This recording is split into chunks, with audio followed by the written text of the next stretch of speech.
sincere apology on behalf of the Federal Conference Committee. As many of you know, it's been 6 years since the Liberal Revue last performed a full-scale show. Some members of the Federal Conference Committee thought it'd be a good idea to ask them back to perform again. I warned them it wouldn't work. I said to them, look, there were no spring chickens when they did it last time. I'm not saying they're old, they just make the Rolling Stones look like hearsay. And do you think they'll have got any better in the meantime? I said, we'll have to sit through an hour of clapped out jokes about social democrats and all that carry-on innuendo. Do you seriously expect that our modernised delegates will fork out good money for that old tat? Duncan Back said, well, Liz, the scripts can't be worse than any of the green papers. So why not give it a go? Give it a go. Are you mad? This is the 21st century. There's no place at a modernising party political conference for toilet humour or jokes about Bob McLennan. Against my better judgment, the committee insisted. So I said, okay, but on one condition. This year, we vet all the scripts. And it's a good job we did. Just to give you an idea of some of the material we had to make them take out, get a load of this. A parody of one of those BBC makeover shows where a local focus team goes into people's houses when they're out and replaces their letterboxes.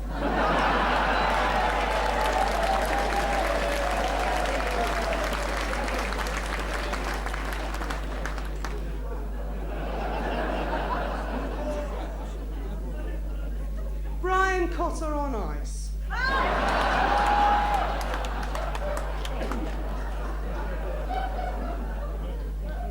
The Land, the Fatboy Slim remix.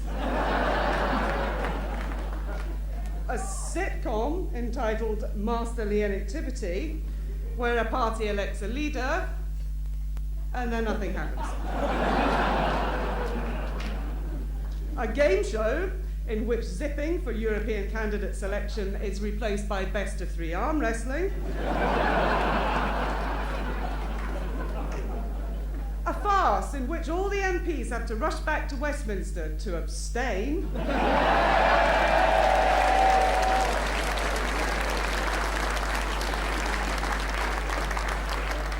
And conference spends the entire day debating constitutional amendments. A panel discussion on the subject: genetic modification of Colin Breed and Evan Harris. Does it need to be regulated if only consenting adults are doing it in private? Ladies and gentlemen, I really am terribly sorry, but on behalf of the Federal Conference Committee, please welcome the Liberal Revue.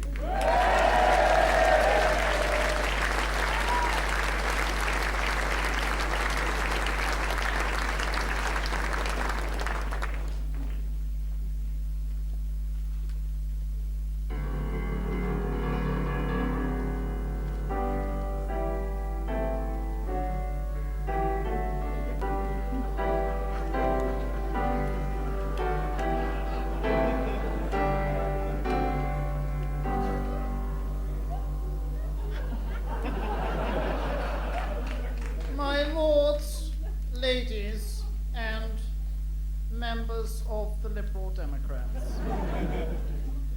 In this 50th year of our reign, it is appropriate that we should reflect on the contribution that many leading British institutions have made to the life of our realm.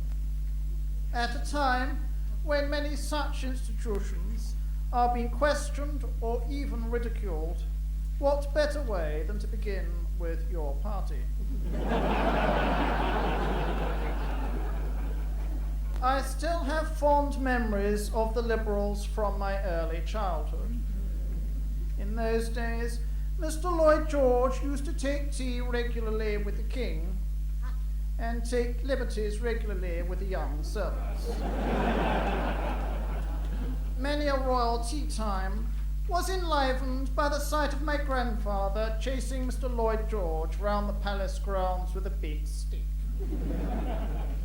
The old king was not very fast on his feet in those days, but neither was Mr. Lloyd George with his trousers round his ankles. On my accession to the throne in 1952, my husband and I had the pleasure to receive the personal tributes of the then party leaders. I well remember when your own leader, Mr. Clement Davis, visited the palace to pass on his good wishes. Before he could utter a word, my husband asked him, "Who are you?" To which the unfortunate Mr. Davis had no answer.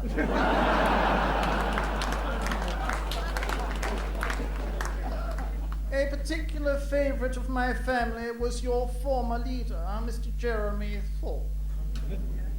Mr. Thorpe would regularly entertain my late mother with his impressions of Mr. Wilson and Mr. Heath. Unfortunately, my mother could be a little too generous with the gin and tonic. Mr. Thorpe would round off the evening by playing an amusing trick with a three-legged bar stool. The corridors of Clarence House would often echo to the sound of raucous laughter from the old Queen.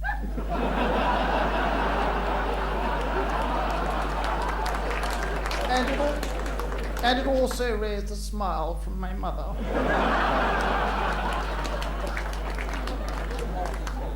In these days of grassroots campaigns, we're all used to receiving focus newsletters in our letterboxes. My home in Windsor is no exception. However, the castle has many doors, and the diligent local focus team would often deliver several hundred leaflets.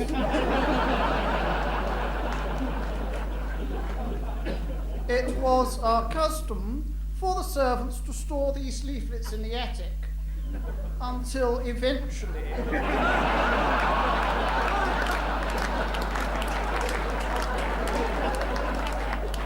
they caught fire, with consequences that are well known to you all. My husband dealt with the local Liberal Democrat candidate in his usual brisk manner, and ensured that I was not the only person in Windsor to suffer annus horribilis.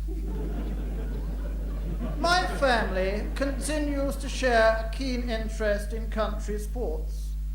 In particular, we appreciate how much the people of your constituency of Montgomeryshire enjoy pursuing animals for pleasure.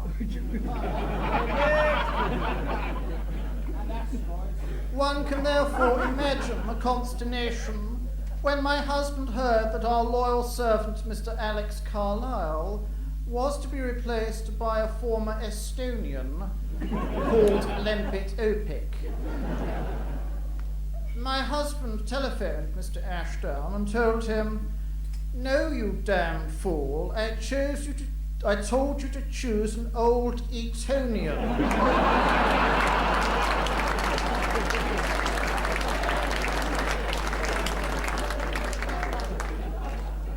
As we look forward to this new century when more and more people can travel to foreign climes and communicate via the internet, there will be many of you, I know, who are tempted to consider a policy of replacing the monarchy with an elected president. This policy holds no fear for my family. Your party can be relied upon to fudge all the great issues of the day, and we are confident that republicanism will be no exception. May God bless you all, and may you go back to your constituencies and prepare for the next honours list.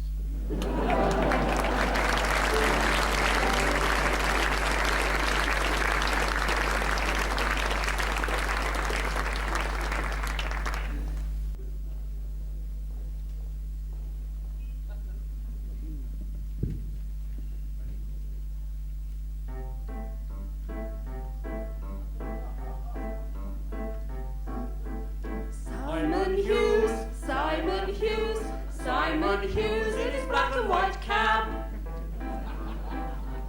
Early in the morning, Bermondsey's still snoring. he sets off for a meeting in his cab. Simon Hughes, Simon Hughes, Simon Hughes in his black and white cab. His speech is just beginning.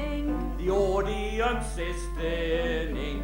Simon is a really wordy man. Everybody knows he goes on and on. All his friends will run as he tries to greet them. Maybe You can be pretty sure he'll be talking, blah blah, droning drone drone, speaking all all day day long. long. Simon Hughes, Simon Hughes, Simon Hughes in his black and white cab. He has a boring habit. A tendency to rabbit. Simon is a very wordy man. Simon is a very wordy man. Simon is a very wordy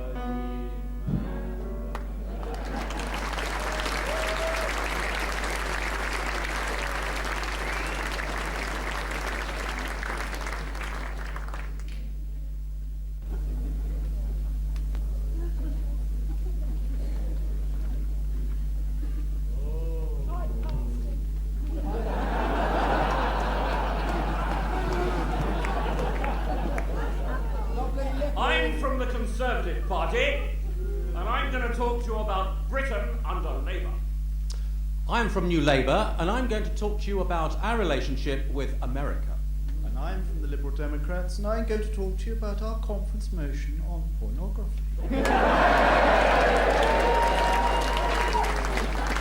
It is quite obvious that the Prime Minister has got stuck in. Right behind George Bush. Because of rather sad personal inadequacies. Do you realise that Britain has a long-standing Special relationship which involves Putting its tongue in some very unpleasant places. It is hard to believe that President Bush's intellect It's so small it may get laughed at. the present government is standing shoulder to shoulder with America. And end to end.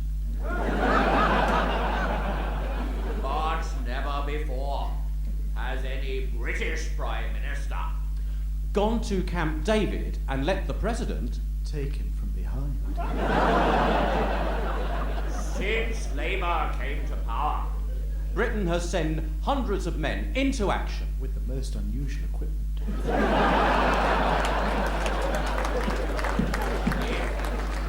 If the Conservatives win the next election, They would also Britain will once again be standing side by side with America. Because they secretly enjoy humiliation. What are we to think when our national symbol has become A poodle. Which in rare cases can bite it off in one go. There can be no question of Britain. Firing blanks. Or whipping them out in public. In short, we must ensure that we can go. Boom. Or bust.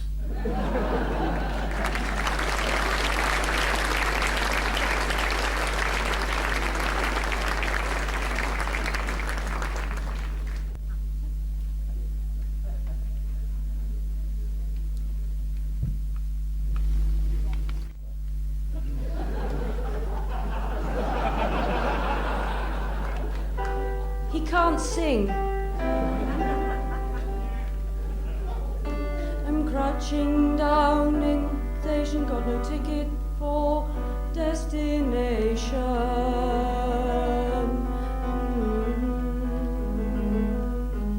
I've hidden in in a truck for days. I've got no cash to pay my way, and every crook looks pleased to see a tortured fleeing refugee. England bound, I wish I was England bound. England where they treat us better, England where our lives will matter, England where the people wait to welcome us to them. Every day's an endless stream of cigarettes, abuse and dreams. And each cop looks the same to me, the shining guns, the kicks, the screams, and every stranger's face I see reminds me that I long to be England bound. I wish I was England bound. England where they'll treat us better, England where our lives will matter, England where we've made believe that everyone wants us. Tonight I'll sing my songs again of blood-crazed warlords and pretend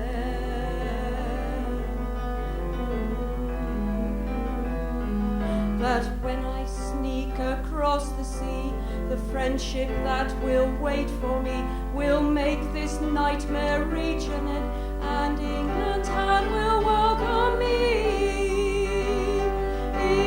England bound, I have no choice. England bound. England where they think we're criminals, England where we're caged like animals, England where blanket lies waiting heartlessly for me. Heartlessly for me.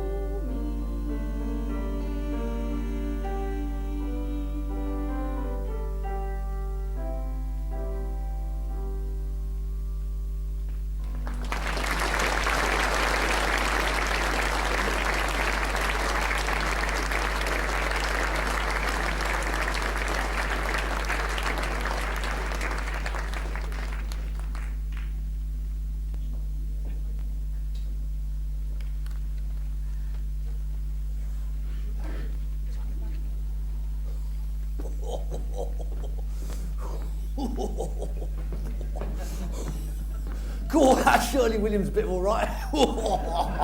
Beg your pardon? Oh, sorry, nice to meet you. Will £5 do? Mr. Desmond, we're here to talk about a highly sensitive commercial transaction. We're not talking about some rag like the Daily Express here, you know.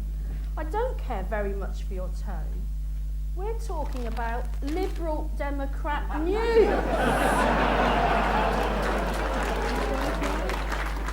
Of course, I want you to know I think Lib Dem news can be a really mega part of my operation. Well, that's the problem, Mr. Desmond. While we acknowledge your undoubted commercial skills, there is some concern in the party. Well, to be frank, about selling our paper to a peddler of pornography. Pornography? My stuff's not pornography. My stuff fills specialist niche markets. I could do specialist issues for you too, you lot. Things like quorum.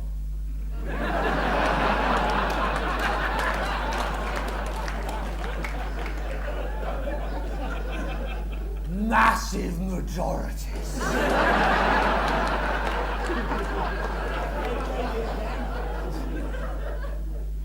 40+ seats. Leaders' wives.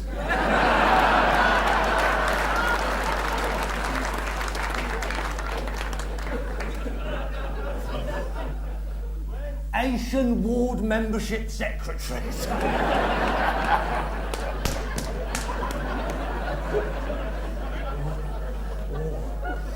risograph-loving sluts.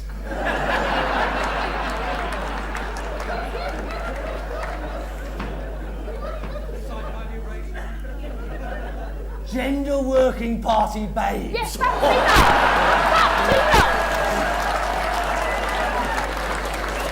That's precisely what we're talking about. Look, think of the things I could do with your paper.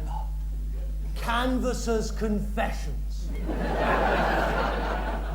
When I looked through the letterbox, I could see his support was firm.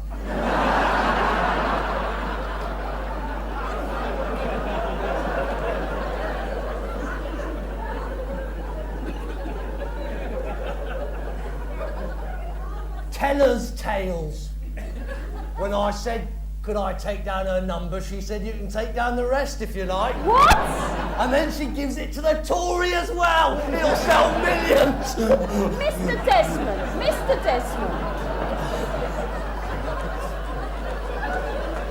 You're supposed to help us make money.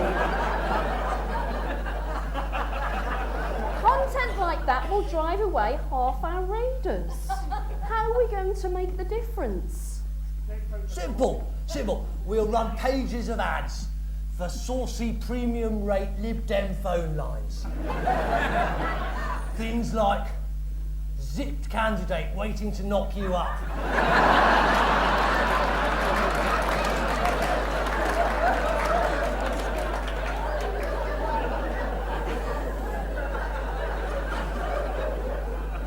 Lick my envelope.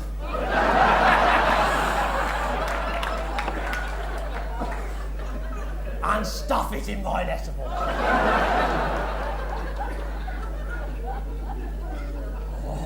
Oh, yeah. Talk dirty to me while I mend your drains. Let me sit on your ward executive.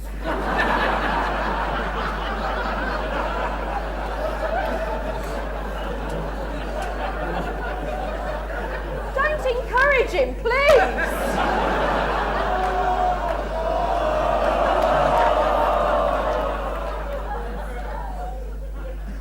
Agent waiting to discipline naughty counsellor.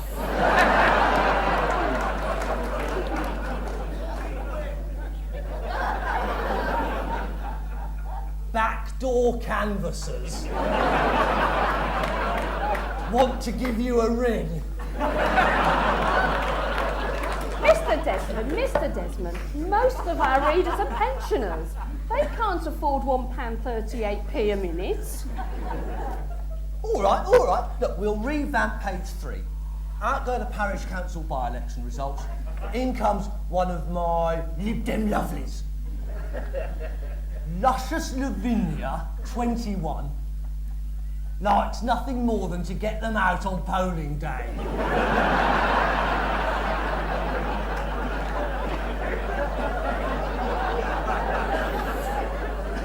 The voters, that is. When she starts knocking up, there'll be a rise in the poll. And everyone will have a couple of good reasons to turn out. Mr. Desmond, I'll have you know we have had other offers. Oh yeah, like who? Well, Acme Paper Recycling actually, but that's not the point! The point is we want our paper to go to a good home. Look, I had to bung the Labour Party, £100 for the Express, right? Now, I mean, what do you think this is worth as it is? I mean, look at it.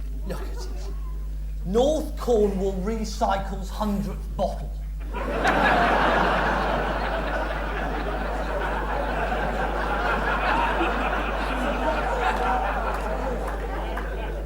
Some MP drones on about a new constitution for Europe. Winner tour of Brian Cotter's potting shed. I mean, are you surprised nobody reads it? Well, you'd fill it up with articles about canvassers going to the door in their underwear. Yes, I'd have the voters in their underwear and the canvassers. Tell you what, there'd be no more boring old cheese and wine parties reporting that it's red hot action all the way with the Lib Dems. And another thing, I'd make it into a new handy A5 size so you can read it using only one hand.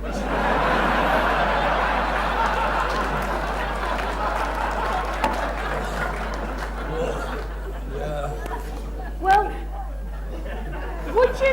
would you keep Conrad Russell? Does he write filth? Well, no. But everybody reads his column. It's a firm favourite. A firm column? Of course we'll keep it. Right, it's a deal.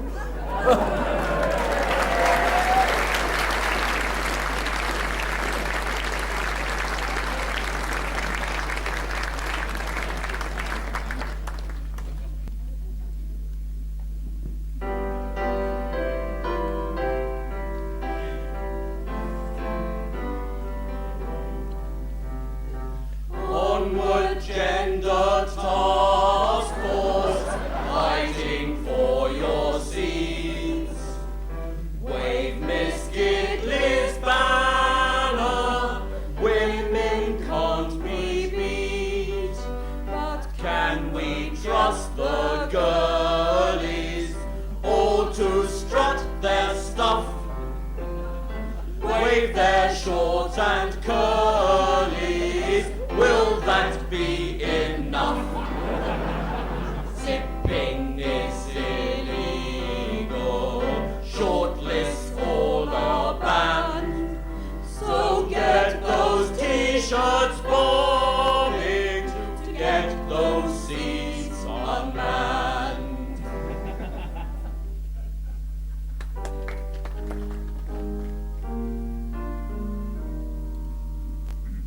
There is an asteroid very near. It's whizzing through the air. And if it hits, we're in the shit. We'll blame it all on Blair. But Lembit, he's the man to watch. He says he's got a plan, for he can chase it into space, our very own asteroid man.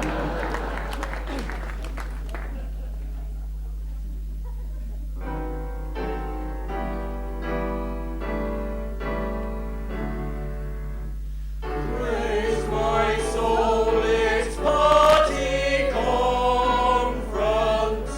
Liberals all in one small hall. Ransomed, healed, restored, forgiven. Drunk, hungover, tired and worn. Are we all completely bonkers? Yes, so let's leave by that door.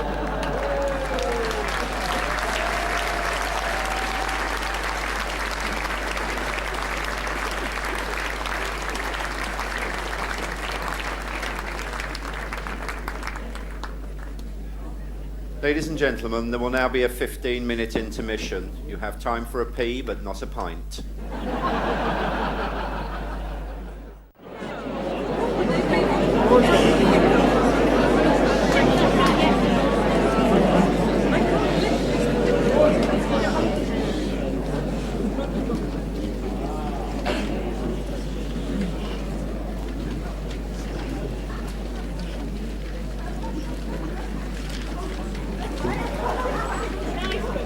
Hello, Jackie.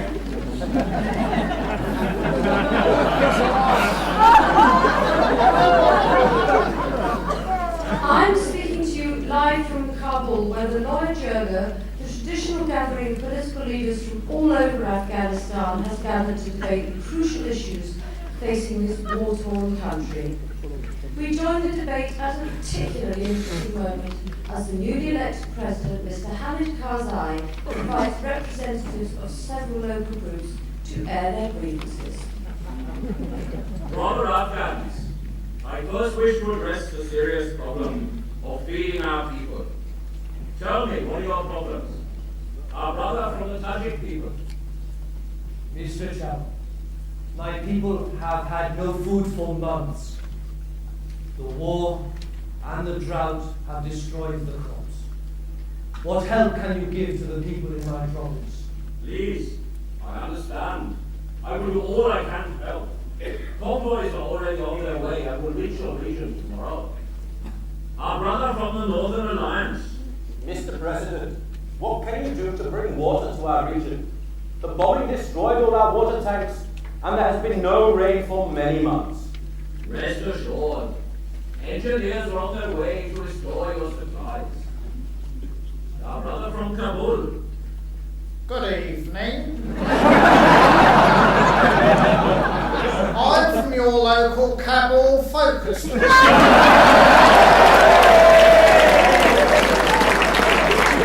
I want to know what you're going to do about the pedestrian crossing adjacent to the bus station in Kandahar. Some small bullet-like projectiles appeared to have destroyed the Benicia beacon. Now, to be hit by a stray bullet while using the crossing during the war is one thing, but to suffer a fatal misfortune whilst using the same crossing because the lights are out does seem a little ironic to me. Please, we were debating the food crisis. Now, we must move on. We must move on to the question of mine clearance. Brother Tajik. Mr. Chairman, what can you do to remove these terrible, terrible weapons from my province? I have already taken action. Experts are on their way, and they should reach your region by tomorrow. Our brother from the Northern Alliance. Mr. President, my people cannot get their goods to market because all of the roads are running. What can you do? Please be patient. Disposal teams are on the way to clear your highways. Our brother from Kabul. Yes! I was delivering good morning leaflets My donkey and I were inadvertently startled by the sound of the traditional call to prayer. Because my mind was quite naturally on the election. The resultant shock caused my donkey to leap forward, hurling the undelivered electric drum on the ground, which I'm sure was mine. Now these leaflets are crucial. Please, our priority must be to protect our people. No, let us consider the urgent need to clothe our people before the winter comes. Brother Tajik. Mr. Chairman, the winter is only 1 month away. My people have no blankets and no shoes. Can you help us? I have received assurances from the aid agencies that supplies are on their way. Northern Alliance. Mr. President, the war has destroyed all of our stocks of winter clothes. I understand your problem. Replacements will be found before the end of the month. Yes, Kabul from this. What about these hats? How come you pastors wear those trendy fur hats so popular in the West when all we get is these old beige The allocation of hats is blatantly discriminatory.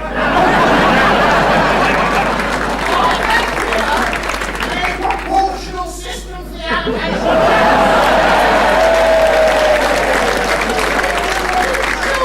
Order!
Ah, hello. Come in, please. Sit down. I'm afraid I have a few concerns about your party's nomination papers.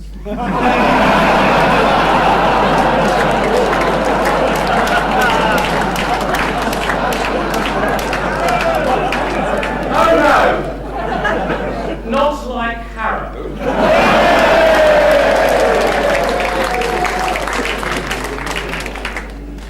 Take a look at these ones for Eastward, for example. First candidate, Liberal Democrat. Yes. Second candidate, Liberal Democrat. Yes. Third one, paper candidate who wants to lose.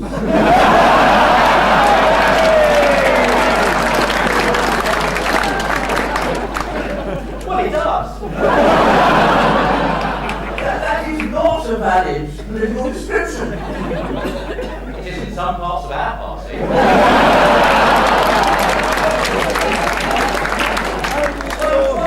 What about Westward? Now, the first two are correctly described as Liberal Democrats. But the third candidate is described as, let me see now. Some arse from the Residents Association, whose interest in the world stops at the end of his driveway.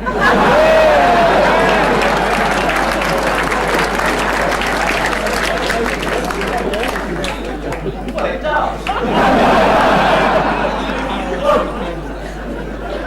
I now turn to Central Ward, where none of your candidates appears to be described as Liberal Democrats. Oh, yes, they are. Well, what about Mr. Stanley Fortinbras, who is described as busky blonde into water sports? Or Miss Amelia Pokeswell, described as having a delightful aspect, but in need of renovation. What? Or Dr. Euripides Macassar, who, and I quote, who would suit a live-in Swedish au pair. Oh my God. The party chairman's only gone and got those descriptions confused with his personal ads.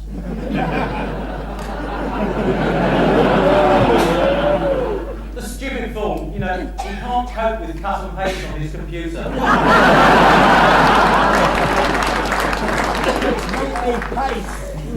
Here. Have a look at his latest personal ad. Respectable gentleman, solvent, fit, seeks discreet afternoon, good time with Liberal Democrat focus team. I've never heard such a disgusting suggestion. Get it off your chest and shove it through a letterbox. What does that thing mean? I think it means we've just lost Central Ward.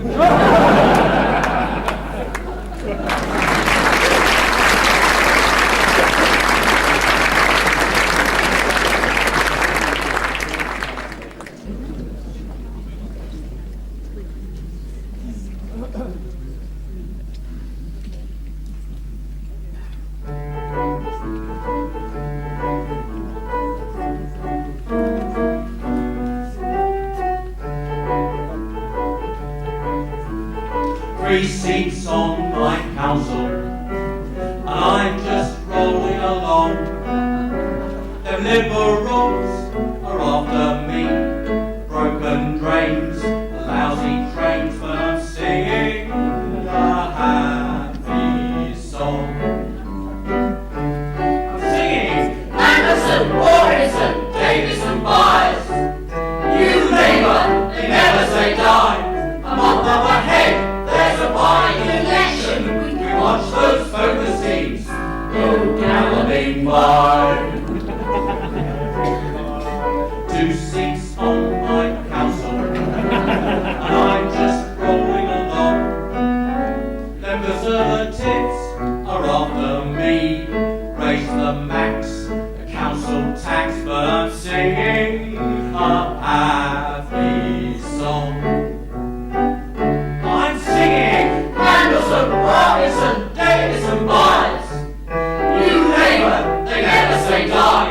A month up ahead, there's a by-election. We can watch those focus teams go galloping by. One seat on my council, and I'm just rolling along.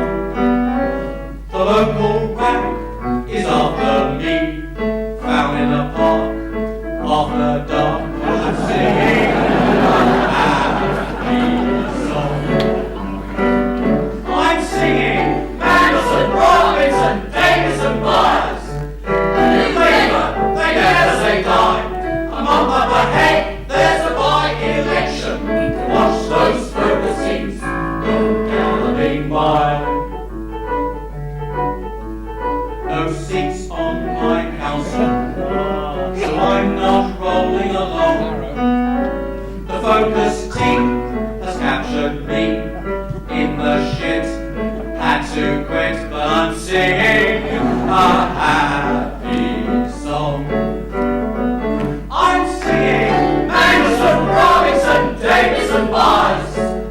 New Labour, they never say die. A month up ahead, there's a by-election. We can watch those focus teams go galloping by. We can watch those focus teams go galloping by. We can watch those focus teams go galloping by.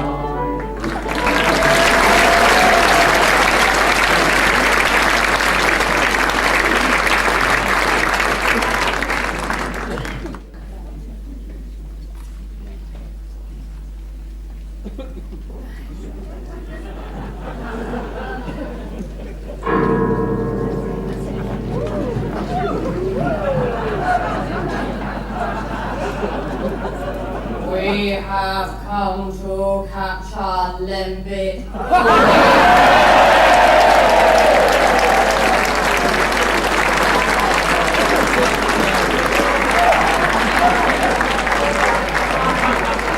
And take him to the uttermost depths of space. He's been towards the street before. He has deflected our home asteroid away from Earth. We came to Earth with peaceful intentions. We had booked our fortnight in a guest house in Budley Salterton, where our parents had their honeymoon. When we were suddenly pushed off course by the giant deflector OPIC has had erected. We nearly went up Uranus.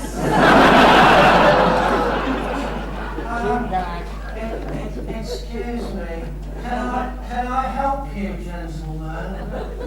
We have come to vaporize Lambert OPIC. Oh, that's nice. ALDC run a training.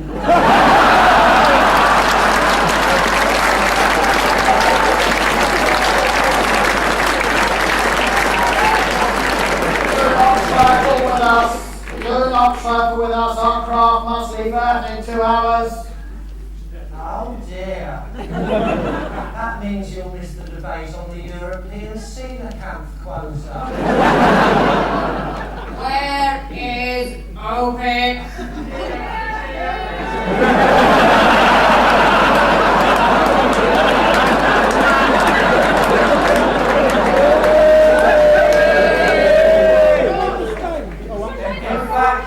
In fact, I know he's a bit busy at the moment. He's preparing a keynote address on the dangers of compulsive publicity. See? We're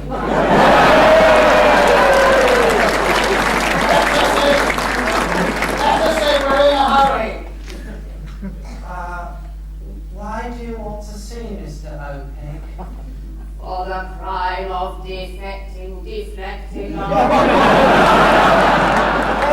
asteroid into the deepest, darkest reaches of of space from whence it may never return. Oh dear. Well, never mind. You just put it down on your next grumble sheet. Stand aside! Look, I'm very sorry, but you have to register first. What local party are you from? We are from Zog.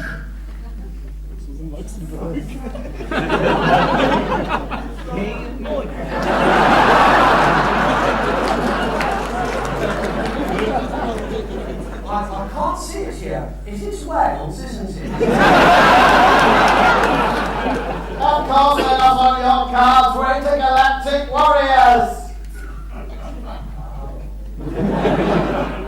Is that voting or non-voting?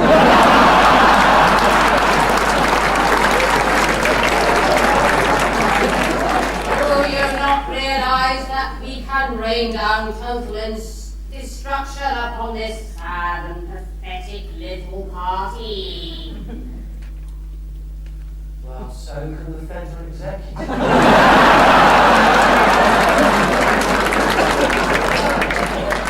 There's no need to adopt that tone. Earthling fool, take us to your leader! I'm afraid Mr. Kennedy's rather busy at the moment. He's undertaking a tour of local hotels to promote the produce of his constituents.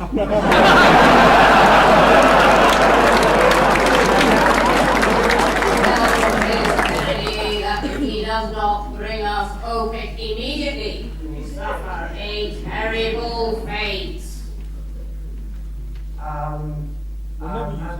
And what terrible fate would that be, exactly? You'll have to listen to this CD. It is a booming camel and filled with his humming Sex With the star of the great platform coloring band. Oh, well, I'm sure if Mr. Kennedy hears that, he'll be more than happy to bring this to We also have Bob Russell on a glockenspiel.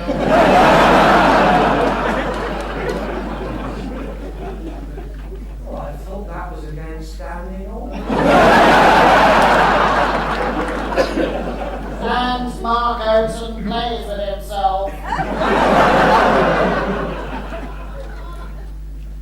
Oh, so you've heard too.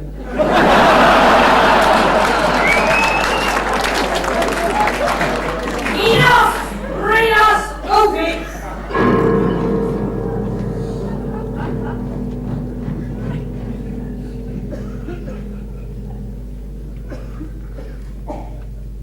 Oh, they've gone. We had to leave Earth at once. Why? Because it was time for the financial appeal.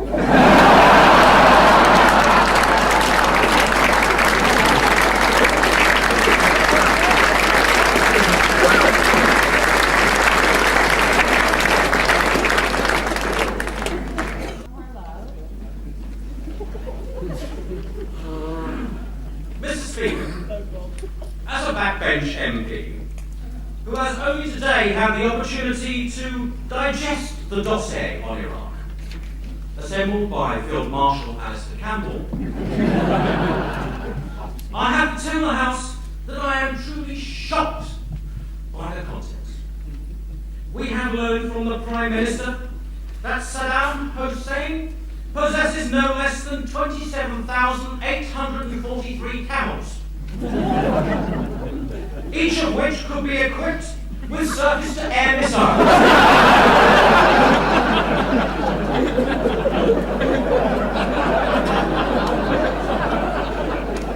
And they could be trained to fire them. We know he has also an unspecified number of exploding goats. And he tells us that Saddam has developed plans to deposit at 45 minutes' notice poisonous spiders in the lavatories of Western capitals. Moreover, we have received worrying evidence that Saddam Hussein has weapons of mass destruction. He has a large quantity of turpentine marked, "It does what it says on the tin."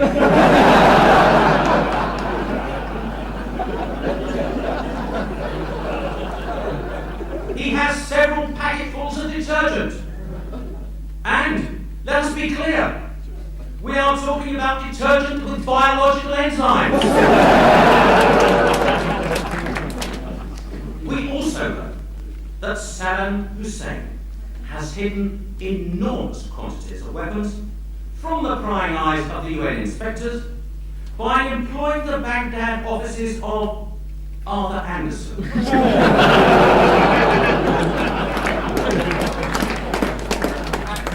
I now turn to the Prime Minister's alarming evidence about life in Iraq. It turns out that Saddam Hussein has signed up Michael Barrymore to appear in a morale-boosting situation comedy called Only Pools and Corsets.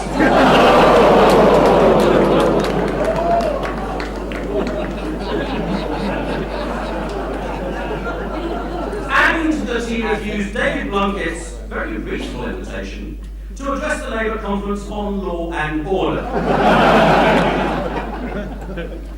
And that he has flagrantly breached the Department of Health's guidelines on moustaches. Mr. Speaker, unless we take military action now, there is a serious danger that war will not start before the midterm congressional elections in America.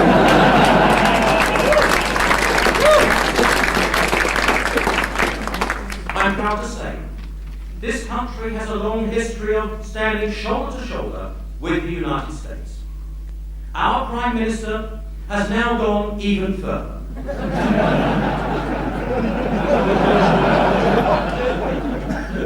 He has gone where no one else would go. Not even Mrs. Bush. New Labour is ready, indeed eager, to endanger the lives of British troops to save the President of the United States from the dire prospect of a fall in his opinion poll ratings. After all, a Blair in the bush is surely worth 2 bombs in the sand. Can civilized nations seriously stand by and tolerate a nation possessing weapons of mass destruction and stockpiles of chemical weapons? A nation which signs solemn international treaties and then tears them up, which executes hundreds of people a year,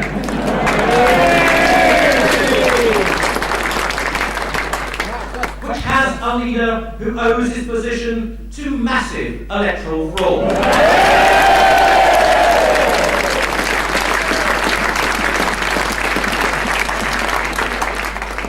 Mr. Speaker, is not the case for regime change crystal clear? Now, about Iraq.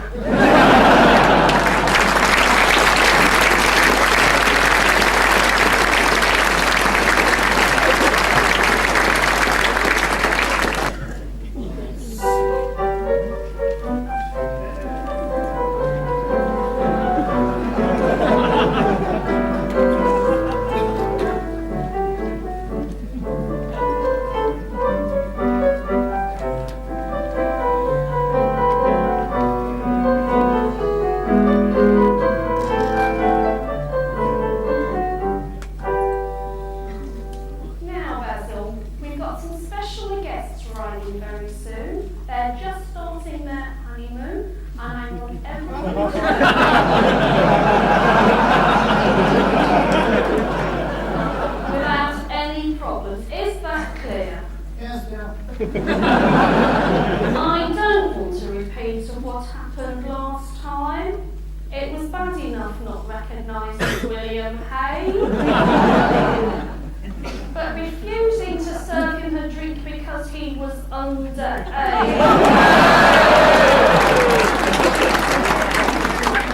Well, nobody's perfect, obviously, except you, Don. Well, who are these newlyweds then? Liza Minnelli? Elizabeth Taylor rushing in from Bahamas with husband number 12? Possibly Prince Charles and Camilla Parker Bowles? Fresh from a secret tryst at Talking Registry Office. You know perfectly well who it is. It's Charles Kennedy. Now, I've got to go into town, and when I get back, I expect everything to have gone perfectly smoothly. Yes, dear. Oh, and Basil, don't forget the laundryman's coming for the dirty laundry. Make sure Manuel brings it down in good time and puts it in the basket. Anything else you want me to do?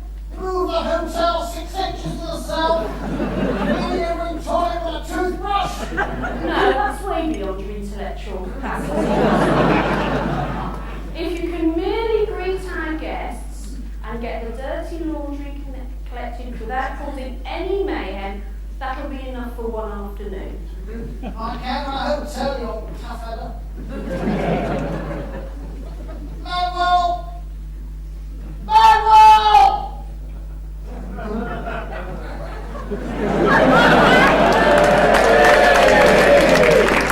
upstairs and fetch the dirty laundry. Hit him! The laundry. Ah, see, I go to the laundry. Okay. No. I don't want you to go to the laundry. Look, it's perfectly simple. Go upstairs, fetch the dirty sheets, and put them in the laundry basket. Not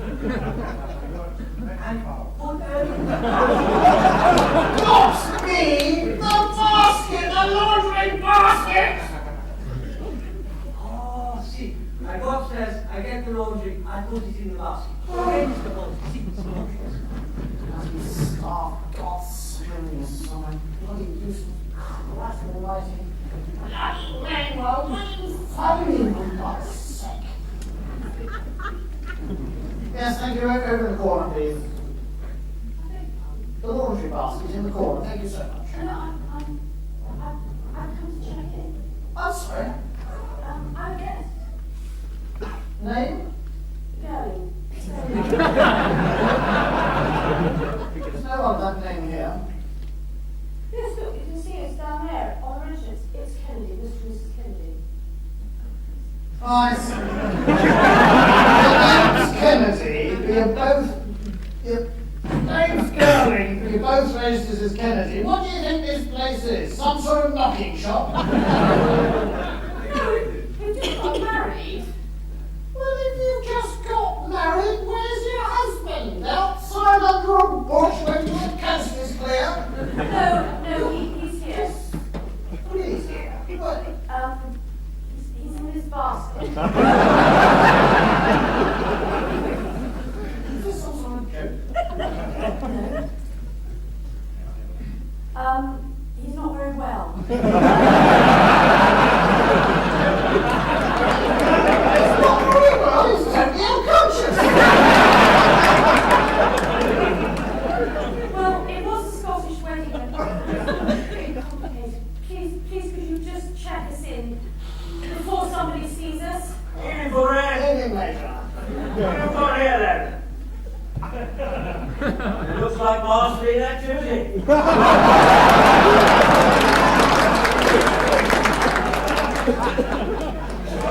Who is it then? Hey, don't tell me. It's that fella that's on all the game shows. Ian Hislop, that's right. Mind you, his hair's a bit red. So's his nose. Look, I'm sorry. Please, a journalist might come in at any moment. Please, can you just allow us to register and go up to our room? It's not normally our policy to admit unconscious guests, but I suppose it's a special occasion. Come this way, not to step over here and register, or I'll sort you out, I suppose. Manuel, I told you to put the laundry in the laundry basket. Manuel. It's the leader of the Liberal Democrats. It's the leader. It's leader. It's leader. It's leader.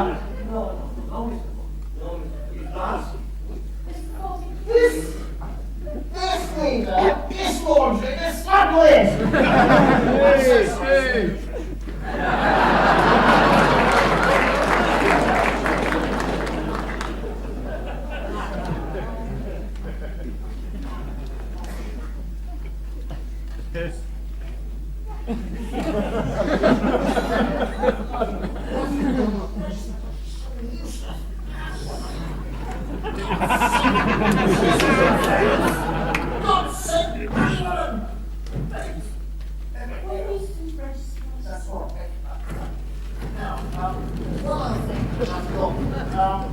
Just a moment. Right, now. Well, we can't carry this up. We'll have to lift him out and carry him up and see him.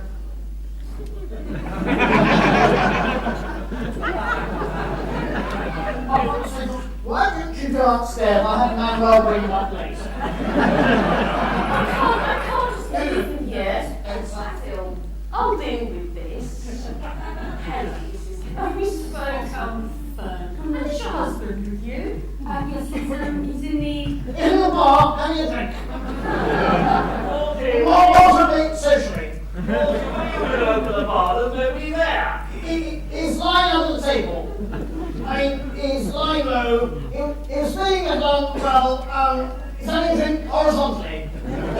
Basil, I leave you alone for 5 minutes, and what do I find? Our VIP guest is comatose in the bar, and the dirty laundry is still here. Dirty laundry? But where's my husband? I thought he was in the basket. Basil, why isn't Mr. Kennedy in the laundry basket?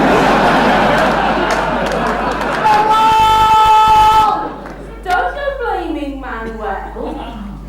I'm terribly sorry, my dear. I'm sure my husband would turn up soon.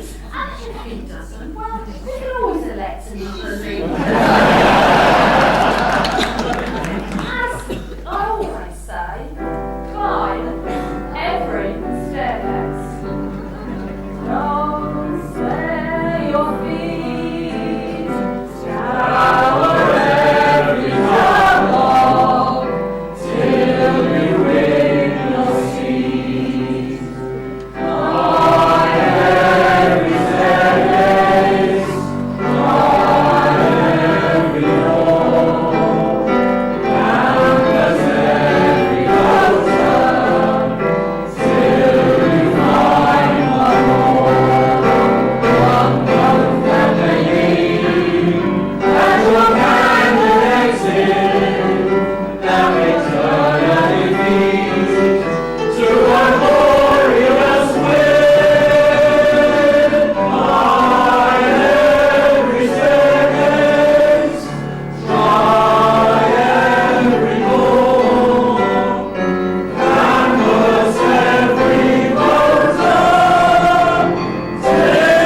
Thank you.